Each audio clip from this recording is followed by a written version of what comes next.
எல்லாருக்கும் ஒரு மிகப்பெரிய வணக்கம். இந்த நாள் இந்த நேரம் நம்மளுடைய செலிப்ரேஷன் அப்படிங்கிறது வேறு லெவலில் இருந்திருக்கணும். இருந்தாலும் RRR படத்தினால இந்த செலிப்ரேஷன் அப்படிங்கிறது மே 13க்கு தள்ளி போயிடுச்சு.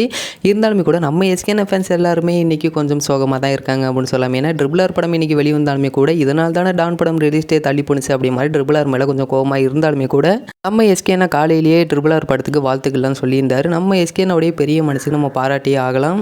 அது மட்டும் இல்லாமல் டான் படத்தோடைய ரிலீஸ் டேட்டுக்கு இன்னொரு 49 நாள் கிட்ட தான் இருக்குது. அப்படின்னால இதுக்கு நம்ம வெயிட் பண்ணியே பார்க்கலாம். ஏன்னா இன்னும் டான்லேருந்து 3rd single 4th single trailer இந்த மாதிரி அடுத்தடுத்து ஏகப்பட்ட அப்டேட்ஸ்லாம் இருக்குது. அப்படின்னால நம்மளுக்கு ரிலீஸ் டேட் அப்படிங்கிறது பெருசாக தெரியாது. இன்னொரு 49 நாள் ஈஸியாக ஓடிடும். அது மட்டும் இல்லாமல் இன்றைக்கி RRR படம் வெளிவந்திருக்கு. இந்த படத்தோடைய VFX எல்லாருமே பாராட்டிகிட்டு இருக்காங்க அப்படின்னு சொல்லலாம். ஏன்னா ராஜமௌலி அப்படிங்கிறப்போ பிரம்மாண்டமாக இருக்கும். அதே மாதிரி இதோடைய VFXம் செம்மையாக இருக்குப்பா அப்படிங்கிற மாதிரி எல்லாரும் சொல்லிகிட்டு இருக்காங்க. அயலான் படத்தோடைய VFX டீம் தான் RRRக்கும் பண்ணியிருக்காங்க அப்படிங்கிறதால் வெளிவந்திருக்கு.